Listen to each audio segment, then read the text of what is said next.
here we are underneath the mango tree, which is maybe a slightly odd name for a hotel, but there we go, that's what it's called.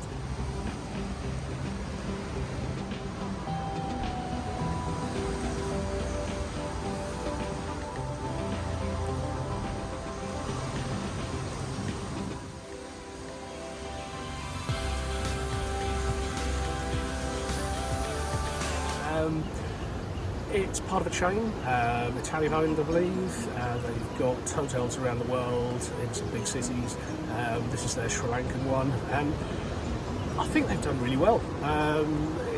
It's really nicely turned out. It's not the highest of high end, but you do feel that you're getting what you pay for a slightly more pricey offer.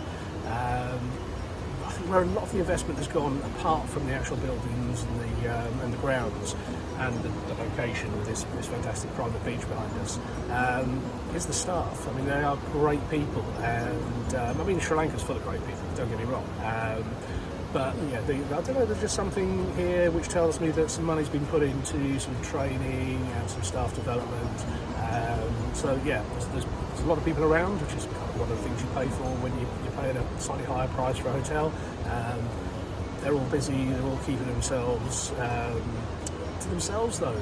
You know, while there's a lot of people around, you don't feel that they're in your face, and that's a good thing when you're at a hotel where probably one of the main things you're here for is just to kind of kick back and relax and maybe enjoy a bit of spa treatment, do some yoga, and just trying to kind of forget about the woes of the world at the moment.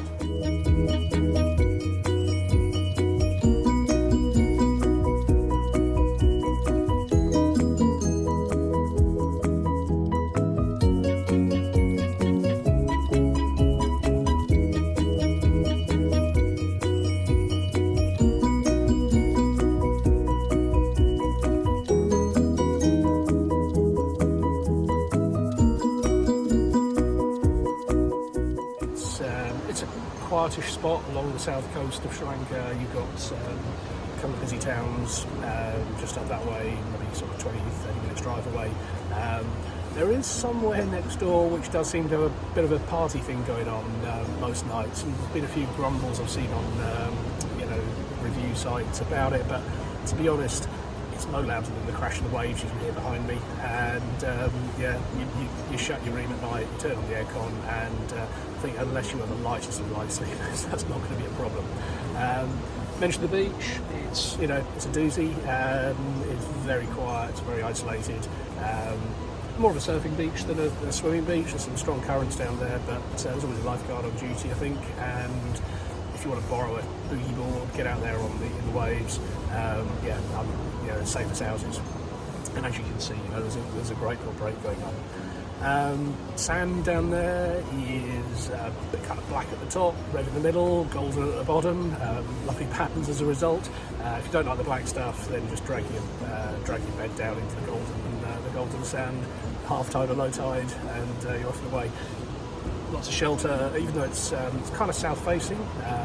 If you want to get under a palm tree, then that's easily done, and so there's shelter from those midday rays.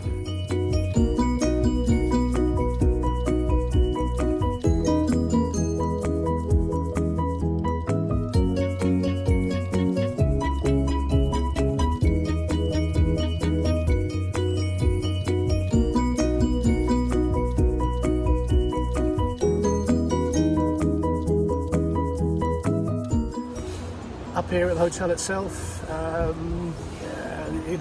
we're down in a garden room.